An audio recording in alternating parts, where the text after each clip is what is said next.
Olá, queridos, sejam bem-vindos ao nosso Devocional em Família e hoje o tema do nosso devocional é Filhos do Pai Celestial, uma graça especial.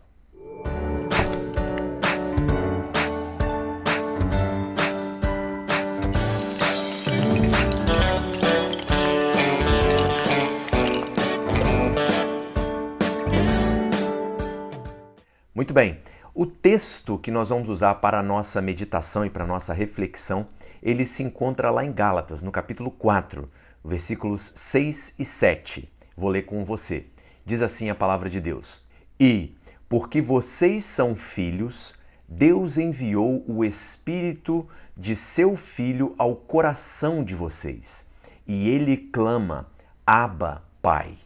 Assim, você já não é mais escravo, mas filho, e por ser filho, Deus também o tornou herdeiro. A palavra de Deus ela é muito especial ao falar da relação entre Deus e aqueles que são seguidores de Jesus, que creem no Senhor Jesus como seu Salvador pessoal da condenação dos seus próprios pecados contra Deus. A Bíblia ela usa uma forma bem distintiva para falar a respeito desse relacionamento destes que seguem a Jesus e que buscam observar aquilo que Jesus orienta na sua palavra, andar conforme os caminhos propostos pelo Senhor Jesus com o seu Deus. A palavra de Deus chama estes seguidores de filhos do Pai Celeste.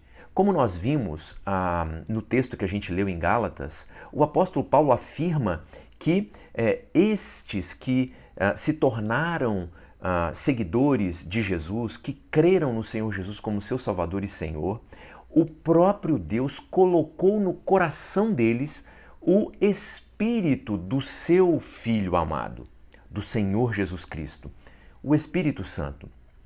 Por quê? Porque são verdadeiramente filhos de Deus. Então, essa é uma relação muito especial. Esse Espírito de Deus, então, dá condição a estes que são servos do Senhor Jesus, que se renderam a Jesus, que creem nele como seu Salvador, para que eles possam olhar para o seu Criador, para Deus, de uma maneira diferente, de uma maneira especial, como filhos de um pai amoroso, querido, que quer desenvolver com eles uma relação de paternidade, de filiação.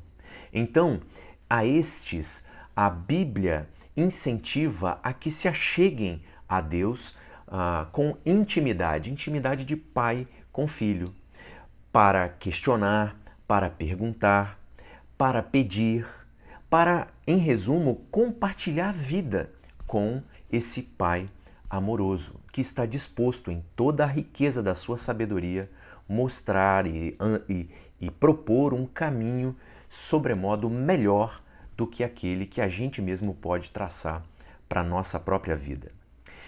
Mas além dessa condição de enxergarmos a Deus de uma maneira bem especial, o Espírito do Senhor também condiciona a estes que são filhos de Deus a enxergar também os outros de uma maneira bem diferente do que aquela que a gente estaria na nossa própria disposição a olhar. Você quer ver só?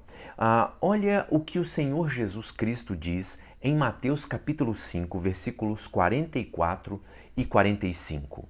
Mas eu digo, amem os seus inimigos e orem por aqueles que os perseguem, para que vocês venham a ser filhos de seu Pai que está nos céus. Porque ele faz raiar o sol sobre maus e bons e derrama chuva sobre justos e injustos. Isso é incrível, não é verdade? O que Jesus está propondo? Porque enquanto o senso comum da natureza humana vai dizer assim, afaste-se daqueles que te fizeram mal em algum dia. Fique longe dessas pessoas. Ou vai dizer assim, olha, se alguém te fizer algum mal, você dá o troco para ver se ele aprende. Ou se alguém pisar no seu calo, você espera a próxima oportunidade para pisar no calo dele também. Esse é o senso comum da natureza humana. Mas Jesus vai em outra direção. A proposta de Jesus é: se nós somos verdadeiramente filhos de Deus, aqueles que são filhos de Deus devem agir como o seu Pai Celestial age, derramando amor e graça para bons e para maus. Ele derrama a chuva e faz raiar o sol sobre todos. Então, a proposta de Jesus é que aqueles que verdadeiramente são seus filhos, são filhos de Deus, devem agir conforme o seu Pai age. E talvez alguém vai dizer assim, mas Janderson, isso é humanamente impossível de se fazer, é utópico. Aliás, beira ao ridículo, porque é uma proposta, como dizer assim, deixa os outros fazerem o que quiserem com você e não se importe com isso. Viva como se fosse tudo abstrato, que não houvesse sentido real naquilo que a gente vive. Mas olha, não é isso que Jesus está propondo, não é essa a proposição de Jesus aqui.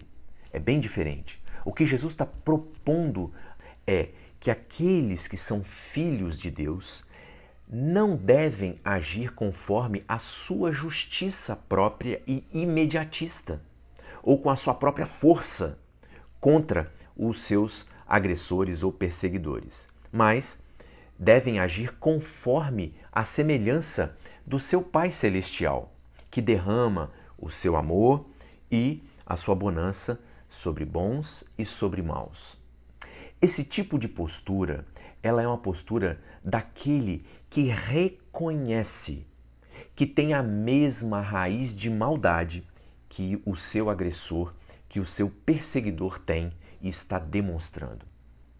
É o tipo de postura daquele que já reconheceu diante de Deus que é um pecador, é alguém mau e que não merece o amor de Deus, mas que reconhece que foi alvo desse amor maravilhoso do Senhor, que não só ele, mas todos os outros são alvos desse amor e dessa graça comum de Deus ao homem e que são convidados a se reconciliarem com Deus, a desenvolverem esse relacionamento especial de filhos com o seu Pai de amor.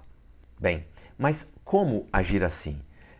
Para agir assim, somente com a presença do Espírito de Cristo no nosso coração. É exatamente isso que Paulo fala aos Gálatas. Olha, quando vocês se converteram, Deus colocou dentro de vocês, dos seus corações, o Espírito do seu próprio Filho. Aqueles que dão ouvidos, então, ao Espírito de Cristo que habita nos seus corações, eles exercem a coragem e a humildade de reconhecerem os seus erros e tropeços da vida ao seu Pai Celestial.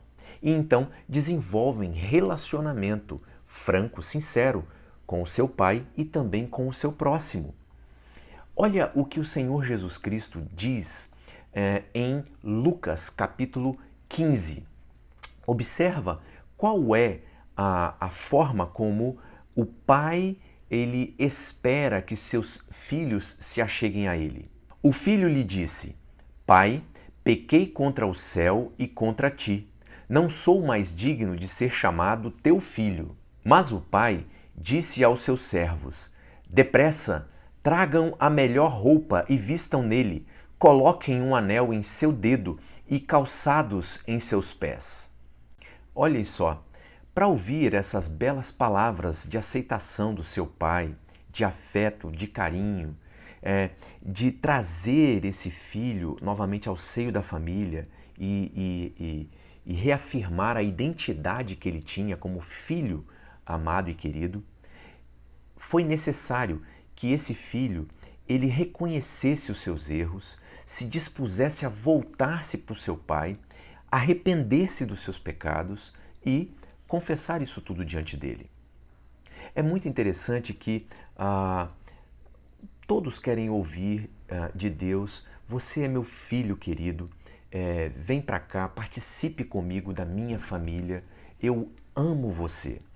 Mas poucos estão de fato interessados ou dispostos a voltarem-se a uma reflexão da sua própria condição de vida, daquilo que está acontecendo no cenário, no drama da sua própria existência, reconhecendo os seus erros e tropeços, voltando-se para Deus em reconhecimento, independente das circunstâncias ou de motivos externos, voltando-se para Deus e reconhecendo: Pai, eu pequei contra os céus e contra ti. Eu me arrependo. Eu quero estar junto contigo. Poucos são aqueles que se dispõem a isso. É muito mais fácil a gente justificar os nossos erros por questões de circunstância ou por provocações externas. Mas a verdade é que o nosso problema, aliás, o grande problema da vida de todo ser humano, não está nas circunstâncias ou em provocações externas, mas sim dentro dele. O problema mora dentro de nós, nessa raiz de pecaminosidade que nós temos na natureza humana. E finalizando esse devocional, o Senhor Jesus, em Mateus capítulo 5, ele vai além. O último versículo desse capítulo, o fechamento dessa sessão que o Senhor Jesus propôs no Sermão do Monte, no versículo 48, ele vai dizer o seguinte: portanto, sejam perfeitos, como perfeito é o Pai Celestial de vocês. Qual é a ideia do Senhor Jesus aqui, nesse fechamento dessa sessão do Sermão do Monte, com relação à perfeição? Será que a ideia dele é de pessoas especiais que não cometem pecado e que são, então, assim, santas? Certamente não é, porque a própria palavra de Deus afirma que todo homem é pecador, todo homem ele é condenável pelo seu pecado, pela sua transgressão diante da santidade de Deus. Ninguém escapa a essa verdade de que é um pecador. Todos somos pecadores diante de Deus. Portanto, a ideia aqui de perfeição não está alinhado a uma pessoa que tenha na sua vida o mérito de ser alguém correto.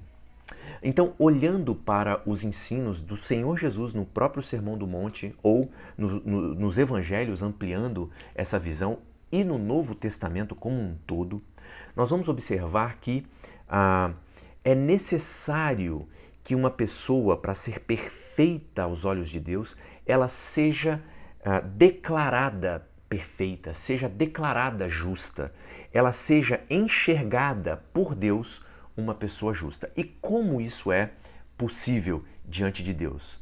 Essa pessoa precisa de um mediador na sua vida e este é Jesus Cristo, o Filho de Deus.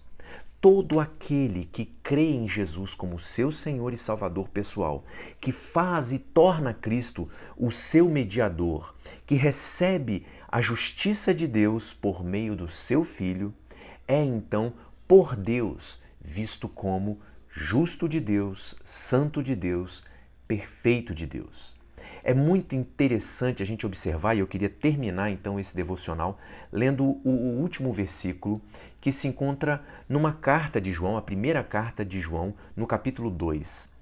João, ele entendeu e ele expressou essa verdade de uma maneira muito especial nesse versículo.